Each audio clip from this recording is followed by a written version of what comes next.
So we're going to jump right in here and talk about media. And we're going to try to have a pretty wide-ranging, free conversation. We certainly welcome you all to jump in. And so to the extent there are mics, there's the mic. So but before you start speaking, just wave and try to get that. I may also want to call on some people because there's people in here that could say things, and I'll try to get the mic to the person who's about to be called on. The first thing I want to do is I want to have each of the panelists quickly introduce themselves. So Susan, why don't you say? Hi, I'm Susan Athey. I'm an economics professor at Harvard, and I'm just in the process of moving to Stanford's business school.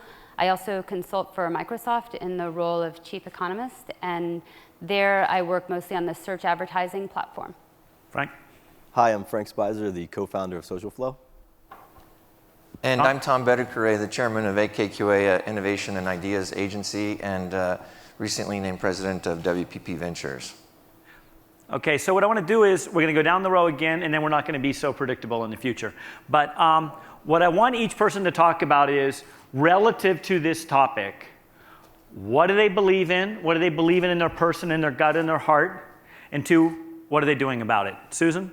Great. So I want to talk about, I believe in getting the right information to the right people when they need it. And that is one of my reasons I've been working on internet search for the past 5 years.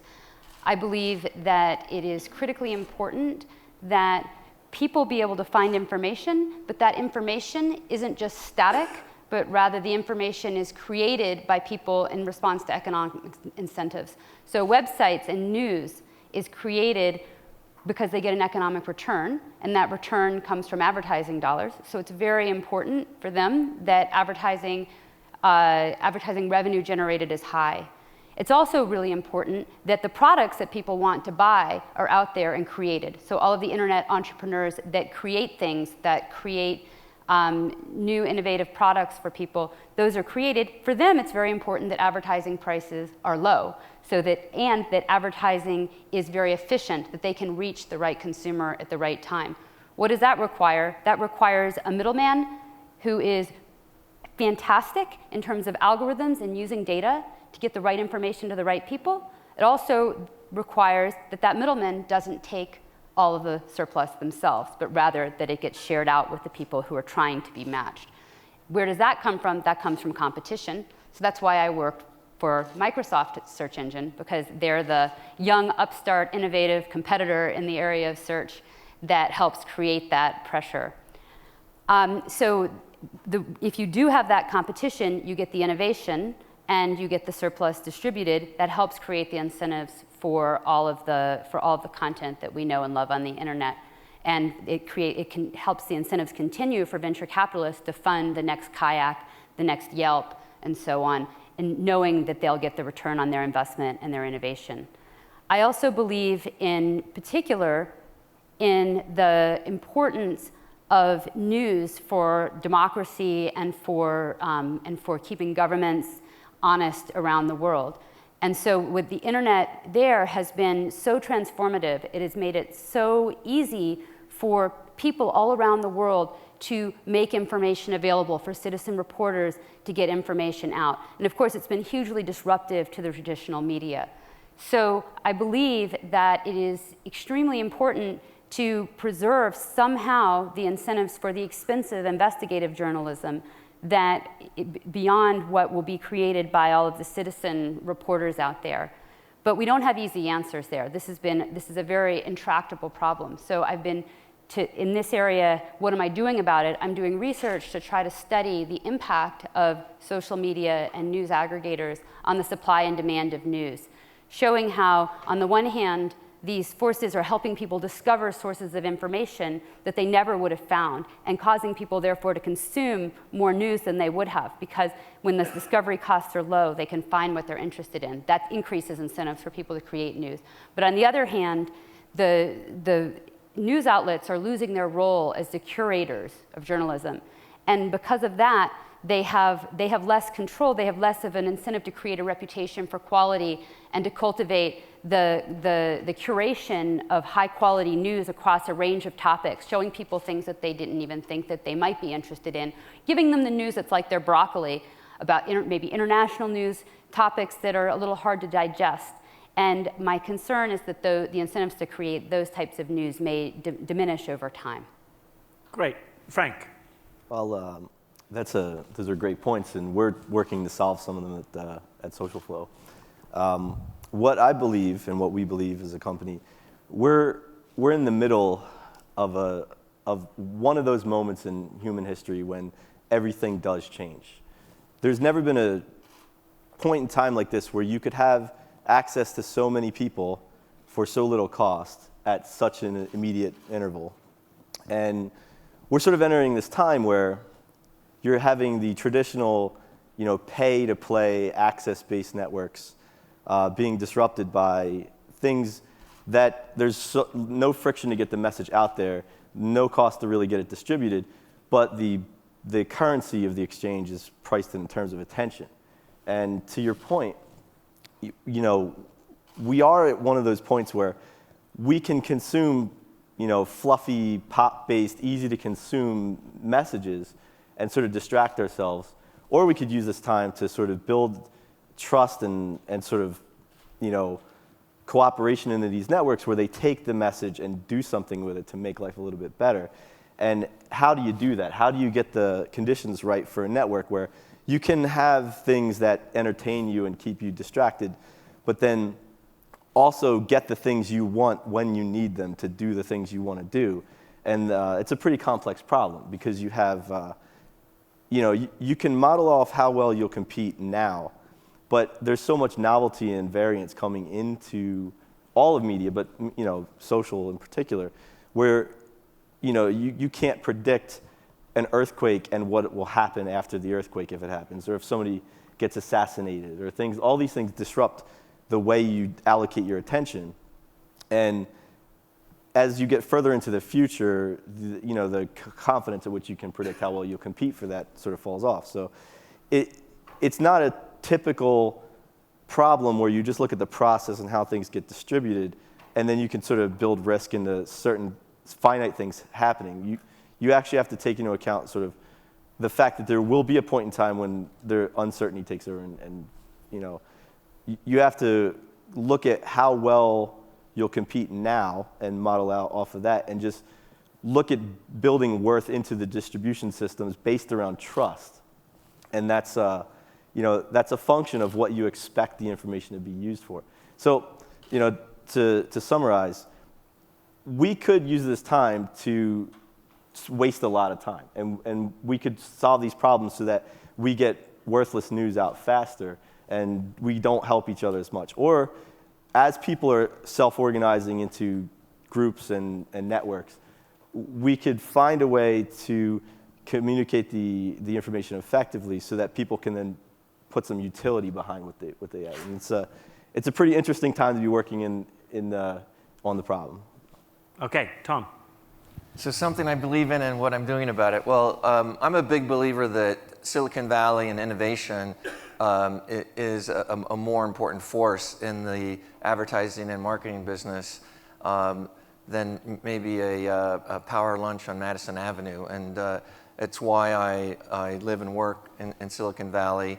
And one of the things I'm doing about that is working with Sir Martin Sorrell of the WPP Group now to try to identify the next generation of entrepreneurs and innovation that can add value to our clients. And so we're launching WPP Ventures out in Silicon Valley to make investments in those kinds of companies. And I guess another thing I believe in is that the advertising industry, when I think of that, I think specifically of big advertisers and big agencies. Just like New York City maybe found out it wasn't ready for Hurricane Sandy, I don't think the ad industry is really ready for the next big tidal wave of change that's coming with mobile and social media and big data. And although it's certainly a topic that everyone's talking about, I'm not sure that they're thinking about it or ready for it in a way that that our company is. one of our big clients is Nike, and the Nike Chief Marketing Officer, Trevor Edwards, had a comment a while back about Nike's not in the business of supporting dying media companies. The role of advertising is not about financial support for the media industry.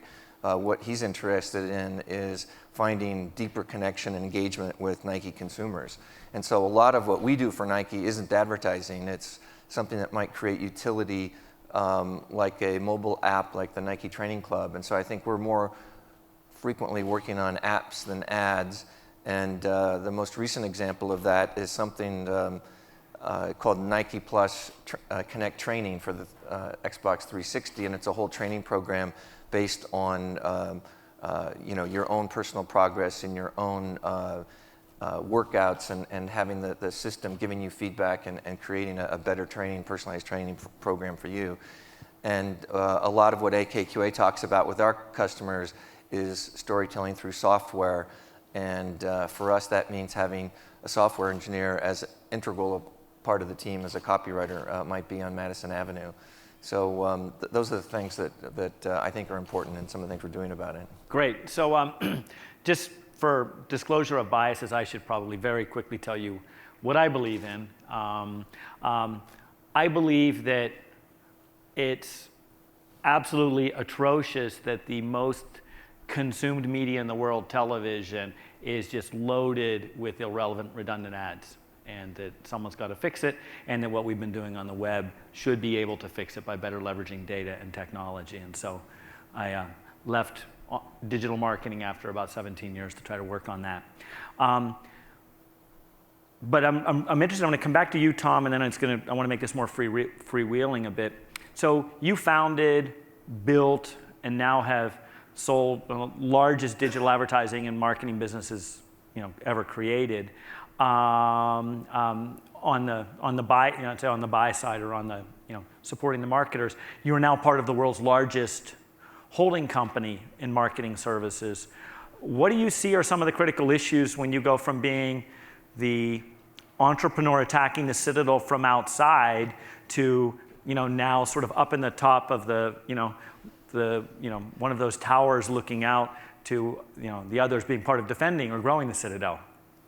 Yeah, well, I think we'll probably always have more emotional resonance with David more than Goliath, but I think it's a matter of trying to bring a new voice to the key clients that are inside the group, some of which we already work with, like Unilever, that are among the largest advertisers in the world, Johnson & Johnson, clients that we have that are big WPP clients.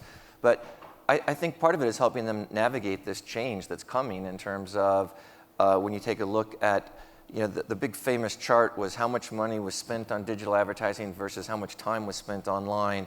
And Mary Meeker's big analysis of a $50 billion opportunity to close that gap.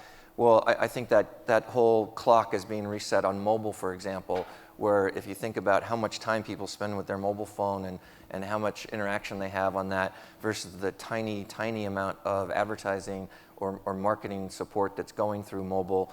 I certainly get a lot of questions from people as to, when is mobile advertising going to start kicking in, and when are people going to get that? But I think for a lot of big advertisers, they're still just catching up with online advertising, search advertising, social media, and mobile is something that is just gotten so big so fast they haven't had time to keep up. But a lot of what we are trying to do is being the voice out there of talking about looking beyond that and looking towards how to create utility and information and entertainment in media, screens, and experiences that are what people are looking for, and less about supporting those media channels through advertising as the be-all and end-all solution. Mm-hmm. Susan, how do you see having a role with the underdog in search, Microsoft? How do you see the issues from the smaller player trying to dislodge a larger player with an extraordinarily well-established business and whole ecosystem that's built around it? I mean, arguably a whole industry. with It's- Google, because you might as well say names. Exactly. Well, so one of the things about search advertising is that it's so data driven, and the economies of scale are just so important.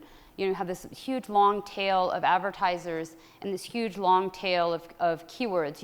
About almost a third of the queries that come in from users are queries that you've never seen before, and many more are very rare. So you have to have enough data to really understand what people want, and you have to have enough scale to make it interesting to the advertisers.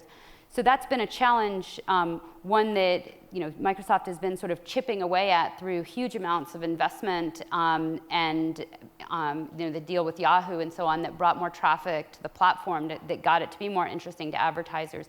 The big challenge coming on the horizon is mobile. Mobile is sort of, in some sense, even more needful of scale, because you have not just the query, but where are you entering that query? So you need to now understand even more. People want to type in a smaller number of characters and so on. And then for the advertisers, there's this huge long tail that needs to come on board. So Google has about 1 million advertisers, something like that. There's tens of millions of small businesses out there who just haven't really needed to engage with the internet so far. But now people are finding them through the mobile devices. So the new challenge coming up is that the mobile devices, the mobile search is going to cross PC search probably in 2 years or less. So for your marketers, When you say cross, do you mean in the volume of searches? volume of searches, queries will be greater coming from mobile devices than PC, in about 2 years, plus or minus, depending on how these. So if we created grow. a new Mary Meeker slide, where would our lines be on volume of search and monetization of search? Well, so I think this is where a big challenge is. First of all, even your big, advertisers who are spending large amounts of money, they haven't fully grasped the PC. And here, this mobile form factor is extremely different. So on the one hand, you may access them through the apps, which in some sense may be more comfortable to them. But on the other hand, you still have all the search queries. You have the people trying to find the local stores. And so you have this new tail of advertisers that is that much less sophisticated, that is going to have that much less volume. And so it's going to be very hard to give them a return on their investment if they're just still getting a very small number of searches. But there's millions and millions of them that in aggregate are important for an advertising platform. So I think I'm just not sure that search is a nut that the marketers haven't cracked. I think that they get it. And it took marketers a long time to understand television advertising and to have studies that said, you needed to have 75% at 3+ effective reach to be able to get your message across. And then that became a way to measure whether TV buys and campaigns were successful or not. And I think search is something that marketers get, and they get, if I put $1 in, I get what I'm getting back. I think the challenge is with social media, what does $1 spent get to me? What is what does Twitter or Facebook or what do these platforms get back to me? And then when you take that beyond to mobile advertising outside of search, then it's even, I think, more of a question mark of what's inside that black box, and how do I evaluate those investments. But I don't think search from a marketer's standpoint is a challenge for rationalizing money that they spend on. Well, so I guess maybe my point is that on the mobile side, I don't think anybody has come close to achieving the potential even within search. And I agree that search in some sense is the easiest thing to get. The attribution is the easiest. You have the most sort of direct connection between your dollars and the action the consumer's taking, because it's right at the end of the funnel. But even on this sort of easy thing, it's just we're sort of selling the same product in mobile that we did on the PC, when in fact what the consumer is actually doing is quite different. So the attribution isn't there. A lot of the major firms haven't fully developed their ability to help advertisers understand the consumer moving between the different media, and they haven't figured out how to actually do the attribution in the mobile space. So I think this is, and then you're going to have this whole new set of customers, these millions of customers to come on board who haven't been part of the ecosystem so far. So I think this is an opportunity. I want to emphasize it for the folks out here who are in the investment community and so on, because I just see a lot of untapped potential right now. Yeah, I would say the mobile side of marketing it's not really a search problem. Like it's there's mobile search, of course, and then there's things based on the local context of where you are, but the device lives with you, and it's probably more like social than it is like search, because there's so many things you can do, and there's a radius of things around you that you can interact with. And it's more of a ordinal ranking matching problem than based on things you already know and things that you're already inclined to do. And so there's the I'll go find it, like the aggressive, go after it, search-based direct marketing model. But there's probably way more opportunity in the fact that there's passive discovery and services that can be presented to you. And really the tiebreaker in those things is, how much do I want them? And I didn't know about them, but now you're offering it to me. So it follows people-based rules, social rules, because you're a person and you're out living, and instead of following these mechanical, completely algorithmic end-to-end routing problems, what you want to do is find ways to improve people's lives by introducing these things, but also having enough novelty so that there's new things to discover and things get better, so you get more effective at introducing things into the platform. So I'm going to move us to a little different bend here, and move a little now bigger picture on the media industry. And this isn't one we didn't prep for this one. So clearly, I think we're all hearing and understand that there's really significant disruption affecting the media industry and the media. And right now I'm going to talk about media owners, so the people that are producing content or distributing content, news, information, entertainment. One of the things that has struck me that's become quite obvious over the last few years is how many of these businesses, even some of the most successful ones, have been largely held up or propped by a subsidiary division that may not have even been core to their business when they acquired it, but kept funding them to keep going. And so I'll use an example that the Washington Post company has largely been fueled for certainly the last decade by Kaplan. Disney, all you had to do was look at the earnings reports to realize the power of ESPN. Is supporting a lot of the whole Disney family. And actually the Hearst company was able to support its newspapers much more robustly and longer because of its investment in ESPN. And so I want to put that out there because I'd like to hear some predictions on what kinds of things you think might happen to companies that we see as incumbents today that may have a difficult time surviving tomorrow, and B, what might be the kinds of areas that the media companies, if we think some of these content owners may own adjacent businesses that become fuel for them to continue their business because they're adjacent, may be looking to invest in going forward? Well, you were talking about television, and anything I've read says that the amount of time that people consume video, if you think more broadly, is growing, not shrinking. And when you think about it, devices that you can watch video are multiplying, and as more and more people have smartphones and as bandwidth increases, the idea that you have to be sitting in front of a television set to watch television is going out the window. So I just wonder to what extent the fact that people are going to have so much freedom and so much choice about video content and 24/7 availability, how is that going to further disrupt what has been the bedrock of the advertising business in terms of broadcast television and all the advertising dollars into broadcast television? How is that going to shift when Netflix and Amazon and Xbox and everyone else is streaming all kinds of video content 24/7? So that's something I don't think people necessarily would think about because people see television budgets and revenue still going up. So where should the video companies be making their bets and their investments with that anticipation of proliferation of screens, fragmentation of audiences, more digitization and distribution? Well, there's a big rumor out recently that Microsoft was going to buy Netflix. Maybe it should be Hearst or ABC or somebody like that should buy Netflix instead, because that's going to be an installed base that is used to watching streaming content that may not be tied to advertising revenue. Yeah, that seems right. I mean, it's anybody that has a business based off predictable access to the consumer, they're in trouble. So I'm 36 years old, and I don't know a single person in my peer group that watches an episode of anything at the time that it aired. And so they're moving away from these predictable places to reach people, and you just have to compete basically on merit and where you can fit into people's lives. And so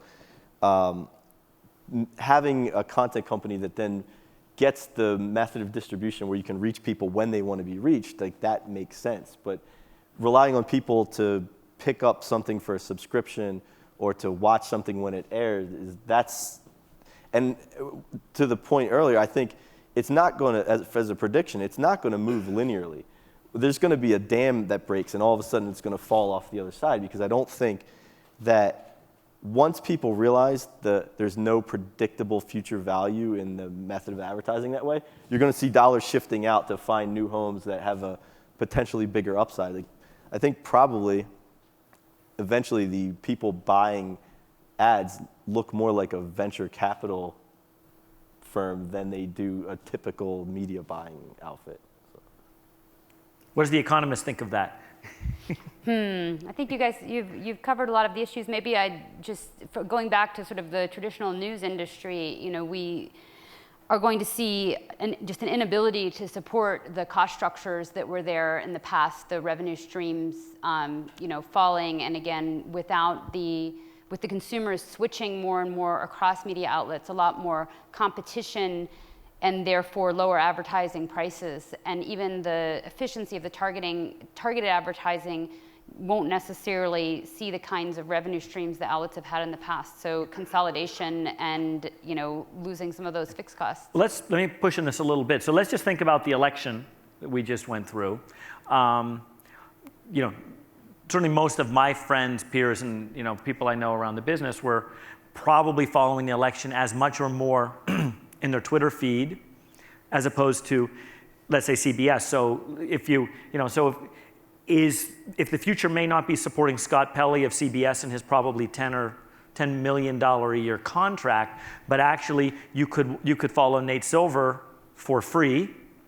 You could actually then read a little bit more about it on the blog for $70 a year, you know, through the New York Times company. Might that be a different model? One of the things that I'm struck by, and this would be an interesting one to think about because we talked a little bit about it ahead of time, you know, the analog media world was a world where distribution was scarce, but attention was plentiful. If you put a message out there, it was seen. But in the digital media world, distribution is plentiful, its attention is scarce. So let's look at Tumblr. Tumblr reaches, I believe, about 700 million people in the world every month. And it generates about 5 billion page views, I think. I don't have the exact number, per month. And it does that with about 130 employees. And most of, you know, half of those employees were only hired in the last 9 months, so they're not even productive. So probably 75 productive employees. Now, I ran strategy at AOL when we had 11,000 people, and we only had about 2 or 3 billion page views across all of our properties. So one of the questions is maybe you don't have the monetization, but then you don't have the cost either. So how do we all see that play? Except maybe trying to follow monetization is the wrong rabbit hole to go down. The conversation this morning was about if it's free, you can't measure it. And I think the fact that Twitter is free freaks out advertisers because you know, it's like, where am I going to put my advertising dollars? You know, how can I monetize Tumblr? How do I monetize social media? And so the influence of social media, I think, is huge, and the reach is huge, and the amount of time people spend is huge. But the dollars are small, and somehow, as an industry, we're saying, well, it must not be that important. It must not work. It must not, because where's the dollars? But you know, that's one of the ways where I think the change is coming faster than we can keep up with it, because it's not about, you know, following ad dollars to necessarily follow influence and, you know, what really engages audiences. I would just also say I'm very interested in the phenomenon of, you know, social media as a curator of news, and I think it's going to become very important. But actually, our little bubbles are not introspection isn't necessarily the best way to look at that point right now, because all of our friends post very clever and interesting news articles on Facebook and Twitter and so on. But actually, when you kind of look at the data, it's still the case that most people get their news, sort of their online news, in more traditional ways. So, but there's a small set of people who are starting to get a big share of their news from referrals through social media and so on, but it's still sort of a little bit more kind of concentrated. You know, it's a smaller set of people who are very intense users, and there's a big mass of people who haven't quite moved there yet. But it's coming very fast. But I'm sort of, maybe we have the opposite effect that Frank had just mentioned about how so many in traditional media, it may be very slow until it's very fast, the decline. And maybe the same. I mean, I'm struck by the fact I'm from a very small coal town in western Pennsylvania that's got an average household income of probably 30,000, and so it's a pretty poor area. But over the last 9 months, the explosion that I have seen on Facebook of people I graduated high school with that are now on Facebook. And this is a place that has broadband penetration of about 20%, 15%. So are you being Off the stalked charts. by coal miners now? You know, it is exactly the ads I'm getting now. Yes, you know, from the election ads. But I think that, you know, they were probably the influencers. Instead, it's not one newspaper. It may be 5% of the people, but it has the potential, I think, to have massive impacts on how people are getting their information. Well, I think there's a major disruption where maybe you can't measure it in ad dollars, but you certainly can measure it in allocation of time. And what you look at the way people trade off their time, what were they doing before versus what they're doing now, that is measurable and that is impactful to brands. And I think to your point, you've made a point very early on here where the reason why I think it's going to break so quickly at the end there is you're going to have brands with these big dollars that sustain non-viable methods of advertising just for the sake of it being predictable and an outlet. And then the minute that becomes non-sustainable in itself, when it pays to switch and you have to do it, you're going to pull the dollars out and they're going to go someplace else. Where they go is is an open question. But you're going to have people investing in methods of advertising that just don't pay. For the sake of that, you can actually measure them. And I think, you know, once that's not there, it gets a little more unpredictable. Tom? Yeah, well, I was thinking what you said earlier at lunch about Craigslist. Who would have thought this little website in San Francisco with a funky guy with a beret that didn't have an enormous revenue model was going to kill the United States newspaper industry, and that was going to kill classified advertising. And if you think about all the money that went into classified advertising versus the amount of money that goes into Craigslist, it doesn't make sense if you're trying to analyze, you know, a rational flow of dollars. And I just wonder if there are things that we don't even see now in social media and mobile, they're going to kill other businesses, kind of, you know, get them blindsided because it's free.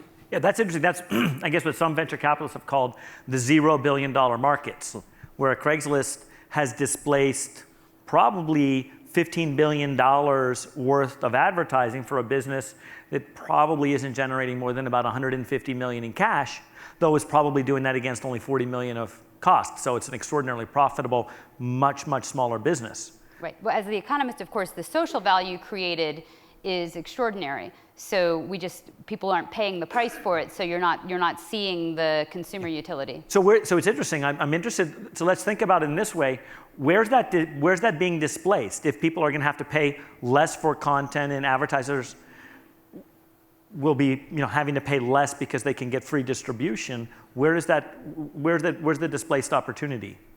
Well, so I mean, I think, you know, it can be tempting to kind of just think, okay, money was here and it goes somewhere else, but you can also just have, you know, people getting different shares of a pie. So, you know, the people who were selling through classifieds keep more of the pie, and the consumers keep more of the pie, and the middleman got squeezed out. So, you know, competition can do that. I mean, there's no sort of law that says middlemen have to take a huge chunk of the surplus along the way. I think this is good. I really think this is good because, you know, if we'd have just gone along and with like people bemoaning the loss of that, there'd be a giant telephone operator industry right now instead of Google or something like that, where now that went someplace else, and because that, you know, that thing that didn't have much utility is gone, there's a better way to do it. Maybe, you know, and I don't know this is what everybody wants to hear, but maybe instead of spending on advertising, you can spend it on the product itself and the people that need to make the differentiated product. What's interesting, so I'm gonna, if I get to the microphone, and he doesn't, Mark Bonchek doesn't know he's gonna be called on yet, but I'd like the microphone up in his hand, please. But it's interesting, Walmart announced this year that it was gonna take $1 billion of profit and put it back into price reduction rather than marketing. And that's what it was gonna do. It felt it wins on price and went, so, how it displaces. But so when Mark and I met here a year ago, he was running community networks and its development for Sears Holding, Sears and Kmart. So we have someone who's a marketer who has dealt with this. So I'd be very interested in your perspective on what was just being talked about here and how you see this. Well, I would just say, first of all, a lot of the things about the medium is the message, and we're moving from a one-to-many world to a many-to-many world. That's back to McLuhan and Innes and where that came from. And what does it mean to be in a many-to-many world where people can connect with each other? So I completely agree with everything that's been saying. The one part I would say is where the money goes. It definitely comes out of advertising, but I don't think it necessarily goes into the product. I think it goes into the relationship, because that's what's changed, is the relationship between the brand and the individual. And so the question becomes how we use data, how we use all the other things we've been talking about to change the nature of the relationship between the brand and the consumer, not as a passive audience, but as a co-creator. Right, but I think the social contract used to be, you have content, you have news, you have pretty pictures of new dresses in magazines. I have my attention and time I'm going to give you, and I don't mind watching a commercial or seeing a print ad because you're giving me that. And I just wonder if that is thrown out the window because there's a different exchange and a different value exchange. I can get all this stuff free now. I can find out everything I want is free. So where's the exchange going to be? And I just wonder if those things are, I'm going to give you my data if you give me something in return. I'm going to give you my attention if you give me free wireless or free cell phone. What are the things where people want that they're spending a lot of money on right now? Maybe it's the phone companies and the cable companies that are going to be, the next, someone else is going to say, I'll give you what they're giving you, but you're going to need to have some advertising attached to it. And of course it does go out the window, because before you'd buy a billboard because you drove past it and you had to drive past it because you were going, and you advertised on TV because you had to tune in to TV to watch the show, and I was able to get you there. You don't even need to read the entire magazine anymore. Like, you can get it bit by bit online, and the monetization is moving over there, and you can get it piece by piece. So the switching costs you nothing to divert your attention to something else, and there's no contract that I will definitely get you at that spot for that reason. So maybe it is the relationship, but it can't be predicated on reaching you in some predictable way. No, I assume that's a fuel band on your wrist with Nike. That's the new model. That's the new awesome, advertising, right? That's what I mean by a relationship. It's not the product. They may make money off of that, but it's a different relationship They're that hoping Nike to. has with you. Yeah. But it's much bigger than that, is my point. It's that you now are connected into a kind of ecosystem that has you naturally buy shoes and apparel and equipment because you're pulled into I call it their orbit. Yeah, so I want to hand this back to someone right behind you who has a real perspective as a media owner. And Mike, if you could identify yourself and then tell us your perspective on this, since you're on the media owner side. Yeah, well, thanks, Dave. I'm Mike Federley, the Chief Operating Officer for Forbes Media. And an interesting conversation that, to me, first from a media owner's point of view, has to be viewed as looking at the end of your own sort of what got you to the party and coming to terms with that. If that, before you can come up with answers to any of those solutions or possibilities of where it's all going. And that, I think, is kind of the first step to getting to a solution. I'm not going to tell you what that is, but that, I think, is kind of the first most important step. Yeah, so if you could keep handing it back to your right to Avner, because I'd like to have, I think someone we've got an opinion on what may be the future of television and video when it's available in a more distributed way. So Avner, why don't you tell folks who you are and your perspective on the future of video. So I'm Avner Ronen. I'm founder and CEO of Boxy. We just launched a new device last week that sells at Walmart. So you can go to Walmart not far from here and pick one up. And what it does, it's a hybrid device. It brings you the broadcast channels, ABC, CBS, NBC, and Fox, and Netflix and YouTube and Pandora and Spotify. And it has a cloud DVR, so the device has no storage, and it uploads your recording to the cloud, and you can watch them on your iPad, and you can record as much as you like. So, our focus is on the TV screen, has been for a while, and the way we view the future of video is a lot of it is still dependent on the content. What we found is our original device was a pure cord cutter device. It was pure over the top, and it only got you access to Netflix and YouTube and so on. And what we found out is that while it's nice, it's really niche. People still want to watch, American Idol, and they want to watch the local news, and they want to watch a lot of content that is just not available over the top just yet. And the other thing that we figured out, so that's why we, with the new device, we introduced the ability to access that content. The other thing we figured out is the fact that the device is connected doesn't change the psychology of the user when he sits down on the sofa. And we had a lot of icons on our screen and a lot of options to browse content. And we had over 400 apps. And what we found out is that it degrades the experience. It doesn't make it better. People just want to sit in front of the TV and watch something. And TV does that great today. And we just took, a lot of us in the industry of connected TV just took the paradigm of the iPad or the iPhone and just put a bunch of logos on the screen, and that's just not the future of television. So we think the future of television as a screen, as a big screen, is that it's going to be very much like it is today. The screen is going to be thinner and bigger, but it's still going to be all about the video. A lot of other stuff is going to happen on the second screen, but on the TV screen, it's going to be all about the video. So in that sense, we have a traditional point of view of the world.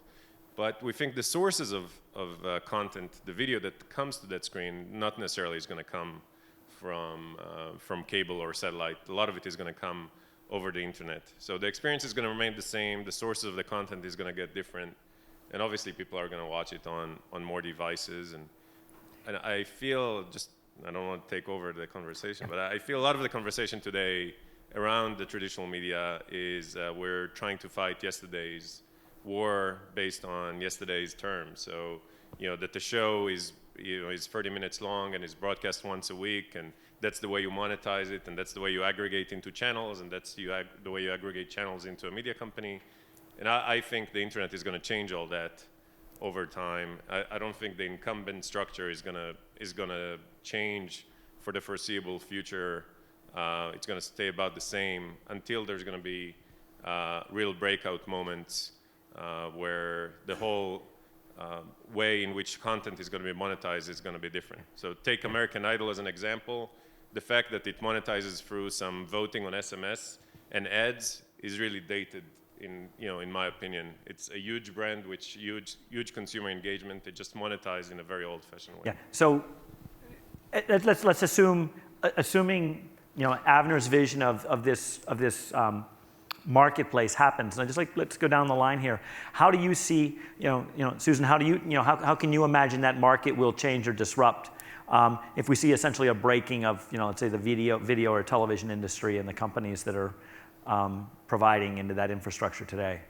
Well, so I think one of the things that we've been talking about as an industry for a long time, but still hasn't fully come together, is just how we get the right ads to the right people at the right time, using all the data that we have about people. And it's amazing still, that how inefficient the advertising is you get through video. So presumably, as it comes to the internet, it'll change. And it's kind of amazing to me that it hasn't changed faster, in a sense, but there's a lot of reasons for that, that having to do with the technology and the structure of the industry and so on.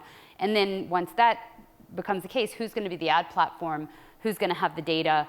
And again, are the middlemen, how big a cut do the middlemen get? And from an economics perspective, the middlemen get a very big cut if they have unique access to data, and they have really the unique ability to do the matching and to get the answer right and to do the attribution and so on.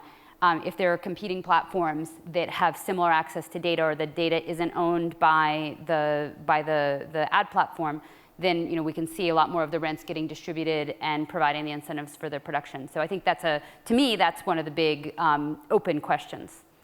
I think once you're watching something, it's a very strong predictor that you want to keep watching it. And people engage with TV the way you say. No one likes to be interrupted. I've never heard anyone that wants to sit down and watch a whole bunch of TV commercials. But so I think the way this whole thing Super plays, Bowl, I mean. Yeah, I mean, maybe in that case, but not normally. You don't sit down with the family. What if every day was the Super Bowl in TV advertising? It would get old. You wouldn't want to do it. I mean, I think you want to get into something, get involved with the story. It's a great, TV's a great way to passively sit back and engage with a story. I think all the innovation and stuff moves into the second screen because that's where you can effectively, A, compete for attention, but B, do things that improve the life of the type of person that watches that show. And I think things move out of the interruption economy and into the way to marginally improve people's experience of watching the show. And I think there's a whole realm of innovation that's about to come on the back of that, and I'm actually, frankly, looking forward to it. Well, I think broadcast video is still where brands are going to spend most of their money, and they're going to want to be with high-quality content. And so, that's not really going to change. But I do think, to what your point was, the models for how we get there might change. Netflix is coming out with David Fincher's new series, House of Cards, and I think they're going to launch all 13 episodes on day one, which is a more modern way of consuming a serial program. So that's something different. I just noticed during the World Series that when you wanted to watch a game, and you want to see the San Francisco Giants win in 4 games straight, that Major League Baseball still has pay gates if you want to go on a different device than watching it on television. So you have to have cable at home, and then you've got to have an MLB contract to watch it on a mobile device. And I think those are kinds of things that need to change because people still want to watch sports, but it should be I think a better experience to go from device to device. And then just for example, we're talking about the second screen. Everyone's going to have a mobile device in their lap watching television. So it's not just going to be sitting on the sofa. It's always going to be sitting on the sofa with a tablet or a mobile phone in your lap, and I don't think all of that's been worked out. How does that add value to the equation? How does a marketer or advertiser take advantage of that? So I do think that all these changes are happening faster than we can keep up with, making media more relevant. But certainly the marketers are going to have to do a much better job of really inviting the users in, because if the users don't want to engage in the ads, they find ways around it. And so this is really the ads providing an invitation to you to interact in some other way, which, similar to mobile, new actions, new attribution models will come into play. And then, if one action is, downloading an app, how valuable is that you now have this relationship with your customer? So in some sense, you can see, competing very hard to have the opportunity to get someone to form that relationship, at which point you don't need to be out there trying to acquire that consumer anymore. You've got them with your app and you own them. So you're going to have to, in some sense, work harder to find them and attract them to you. And I'm interested in the distributional consequences of this as well, because it's a product that you use more often, or a product that is very important to you. That's worth downloading an app. That's worth making a relationship over. But then the long tail of products that you consume rarely, you don't want to bother with an app. And so then the discovery process and the advertising process for them is quite different. So I'd like to open up to some questions. So I called on people, but I would like people to, right here, if we could. Mark Mahaney. Television advertising has continued to rise. Ratings for the last year have started to sustainably decline. So when does television marketing spend crack? And then I know you've kind of touched on a little bit, but maybe a little bit more specific in the predictions. Where do those dollars go, or do they just disappear, like happened in part with Craigslist and classified advertising? So I think, sorry. I was just going to throw, one thing I want to say before they answer it is interesting to note that on the Mary Meeker slide that's very famous, she shows the TV is 1% under invested in relative to time spent. So I think one of the things that we haven't talked about too much today is sort of the tail content of video. So in some sense, one of the promise of the new ad platforms and getting content over the internet is that while your top brands really want to be associated with good content, your direct marketers are more interested in who the person is. And so in principle, that allows tail content to monetize at levels that are not as disparate from the head content as has in the past. And it's taken some time for that to come together, but that's the introduction of more direct marketing dollars to very well targeted advertising, where you then can measure an action, an interaction with the brand, or seeking more information on your second screen. All of those types of things. Again, we've been talking about them for years. We can sort of see them coming, but it still seems to me like at some point that is going to break open, and that's going to shift the incentives for content production, as well as bring in a different mix of advertising dollars than in the past. I think some of them go away. But if TuneIn is going down, by definition, they have to shift the dollars into discovery mechanisms. So it's good to be Facebook, Twitter, and Google still. But I think you got to get people at the top of the funnel then at that case. And so as TuneIn starts to trail off, you have to invest more to get people to tune in, and that flows to discovery. I wonder if there isn't something about the whole dual screen phenomenon that marketers still want the big audiences that are watching American Idol or Monday Night Football, but maybe they're going to be shifting some of those dollars out of buying 30-second commercials and shifting them into experiences that are going to be, joined up at the hip. So as you're watching the game, you're having an experience that Bud Light is sponsoring, and you're seeing a Bud Light TV commercial, but maybe there's going to be fewer commercials and more content, utility, information. Maybe it's going to be a special fantasy football app that provides great value and would cost a lot of money to run for Anheuser-Busch, but that might be a way that I'm still talking to that same audience. They're still engaging in the same behaviors, but they've also now got something else on their lap that I can engage with them. One more point to that, though. Yeah, go ahead, yeah. And that's TuneIn may be going down for things that you'd expect and predict them to be, but I don't think people aren't tuning in. They're just doing something else. So that's a signal that people want to do something different, and they're opening up to being able to find new content. But I think all the data says that people are still tuning into video more than ever. It's just probably different video. Yeah, I mean, mostly it's like a heavy rotation out of broadcast prime into cable networks and smaller cable networks and smaller tail. But right back here, we have another question. Hi, yeah, Ben Wu is my name. Two quick questions. The first And who are you with? Neuralytics, a market research firm. First quick question is, how much of your comments are US or North American centric? And secondarily, as we look at the globalization as a result of the internet and that second screen, how much does advertising have to change to be global and be able to be consumed by people in different countries, cultures, languages, etc.? Well, I'll throw one thing in just because I used to sell transnational advertising, so I've lived with that. We still have very few companies in the world that have a product that can be bought, consumed, sold, serviced in a same or similar way in many multinational markets. And so I would at least first start with, I don't know that we're going to see that many global advertising and global advertising budgets, because you have to interact, sell, price, service, deliver, distribute differently market by market. And I just inject, I've worked with Coca-Cola, McDonald's, Unilever, the global advertisers. They don't spend money globally. The money is all down in the regions and the countries. So there are not big global budgets right now, but the big global advertisers. Not anytime soon. I think it's actually, the trend is the other way. We actually used to have a lot more global budgets 25 years ago than we have today, because much more power has been pushed down to the local markets, to localize things. Now, probably the one product that is a bit different is media. And I think if you look at the one success of CBS networks most recently, is the fact that CBS no longer has to deficit finance its large primetime shows, because it has produced them in a way that they can be sold outside the United States immediately. And like, The Good Wife, Hawaii Five-0, The Mentalist, they were all profitable before they even launched in the US, because they've been sold globally. And if you look in movies, for example, we have the US movie industry. I mean, James Bond did $80 million in the US in the first weekend, but it did 300 million outside of the US on simultaneous release.